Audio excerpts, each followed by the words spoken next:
60 साल की सर्विस में संविधान में भी है कि 60 साल की सर्विस के लिए कॉन्ट्रैक्ट नहीं बना। तो किसी भी विभाग में अगर एमसीडी में है तो आपसे निवेदन है कि कॉन्ट्रैक्ट को बंद किया जाए। कॉन्ट्रैक्ट का सीधे सीधा मतलब है सर कि कॉन्ट्रैक्टर को अगर आप चेक देते हो तो सिर्फ कॉन्ट्रैक्टर को देते हो, चाहे वो 100 कर्मचारियों का हो चाहे 200 का हो।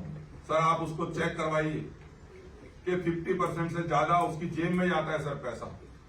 बहुत बड़ा शोषण है सर।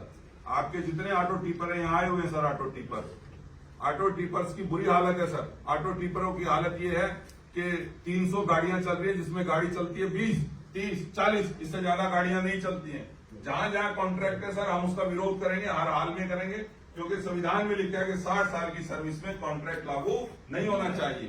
तो इसलिए आपसे निवेदन है कि आप एमसीडी में कॉन्ट्रैक्ट बेस को खत्म करके इनको पे रोल पे लिया जाए। ये 20-20, 25-25 साल से बच्चे जो हैं ये नौकरियों पे हैं, ये पे रोल पे आने चाहिए। इसके साथ साथ सर ये जो इनको जो सैलरी दी जा रही है उसमें जब कॉन्ट्रैक्टर को कमीशन दे रहे हैं तो आपसे निवेदन है कि वो सैलरी अगर इनको 16 दे रहे हैं तो उसको कम से कम एक बंदे की आपके ऊपर लेवी जो आ रही है वो 20-25 हजार रुपए आ रही होगी, तो वो सैलरी क्यों ना उन्हीं बच्चों को बढ़ा के दे दी जाए ताकि वो काम अच्छे से हो सके।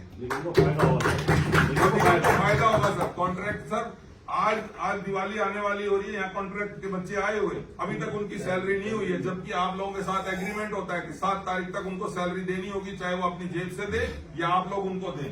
लेकिन सैलरी दी जाती है 20-20, 22-22, 25-25 तारीख को। तो आपसे निवेदन है सर कॉन्ट्रैक्ट बेस खत्म करके इन बच्चों को आप अपने पेरोल पे ले, चाहे आप उनको 25,000 अगर मिल रहे हो कॉन्ट्रैक्ट के साथ तो आप चाहे इनको और 2-3 हजार बढ़ा दे। 2-3 हजार एमसीडी का रेवेन्यू, जैसे यादव साहब ने कहा कि रेवेन्यू कम है तो इसमें आपका रेवेन्यू भी बढ़ जाएगा, सैलरी बचेगी। तो 2-3 हजार बढ़ा के सर उनको आप पेरोल पे ले लें, ये पॉलिसी बनाएं और कॉन्ट्रैक्ट बेस को खत्म करें। धन्यवाद सर। इसमें एक बात हो